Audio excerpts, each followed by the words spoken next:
what I would do is with the clients that you've got already, obviously Hmm. their leaders specializing in something. So I would Hmm. talk about that person, that specified person, put like every post. So you could do a different leader every post. So it's going to attract different types of leaders every post, which is obviously what you want. Okay. Um, so it gets a little bit more niche down. So it's not just leaders, you need to do this. It's if you're a specific type of company, you need to do this, and it's going to attract all of those people. You could post that, once a week, once every 2 weeks about that specific type of leader or that Okay. specific type of coach. Like what we're talking about, life coaches, fitness coaches, all of that stuff. It's just specializing a post to that speciality in your client, if that makes sense. So That makes hopefully that sense. answers. Yeah. Yeah, yeah, absolutely, Dan, absolutely. Okay. yes, Dan, I've got a good point for that as well. What I would do, okay, is I would go on Google Trends or Uber Suggest, and I'll try to be digging around about what my person is looking for. Me and Dan found out the other day the biggest personal development question asked in the world was about weather.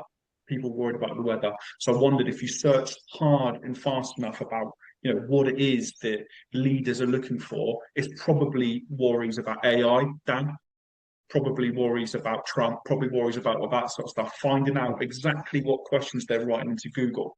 I would double check that on Uber Suggest and Answer the Public. They're a secondary app to like look for these questions. Now, on LinkedIn, you can write articles, not posts. If you write an article, it shows up on SEO. So when they search in Google or chat AI, whatever it is, the answer to this question, it will come up. Additionally, if you've got a newsletter, for example, now from Kit, you can publish it.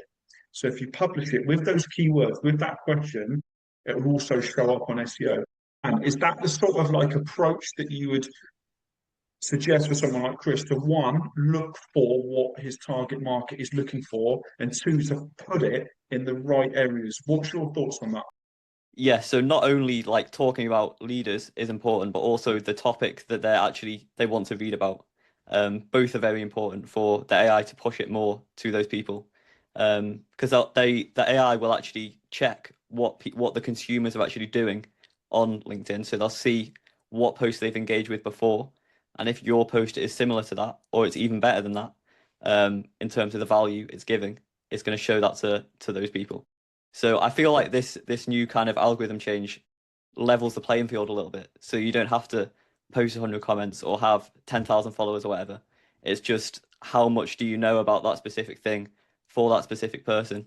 And if you do know a lot about it and you're valuable, it's going to show it to those people. So yeah. Okay.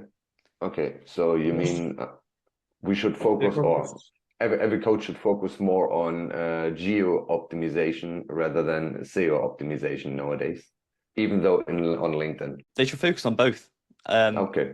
But they should really be, I mean, I talk about it a lot. They should be like a shark in a pond rather than Yeah. like a tadpole in the sea. So you need Okay. to like dominate that small niche for those specific people and those specific topics that they want solved, rather than be a guru and be like, this is how all leaders or all business owners can solve XYZ. It's just not going to get you clients that way. Sounds logic for me. No, thank you very much. It is for me it's high value information because we all have to adapt to our new environment right now. And I think these are very, very good tips for everyone listening or watching. So yeah, thank you, man. Yes, good point. On top of that, Dan, just thinking about the right places to find the right people. What about communities, not just on LinkedIn, but on X? We do know that founders, and high profile CEOs, they do actively, come a part of these communities.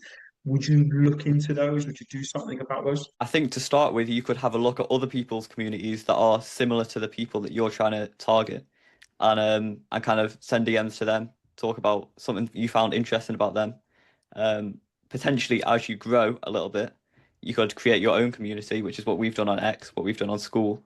Once you've got those testimonials in from your clients, and you've shown that you're good at what you do, you'll be able to help people kind of in more in-depth questions, like tailored questions for them, rather than even though you're talking to those specific people on LinkedIn, it's not the same as asking questions and then answering them to specific people, which is kind of what we do with the podcast. Because, you know, if one coach has a question, chances are like a lot of hundreds of other coaches will also have that same question.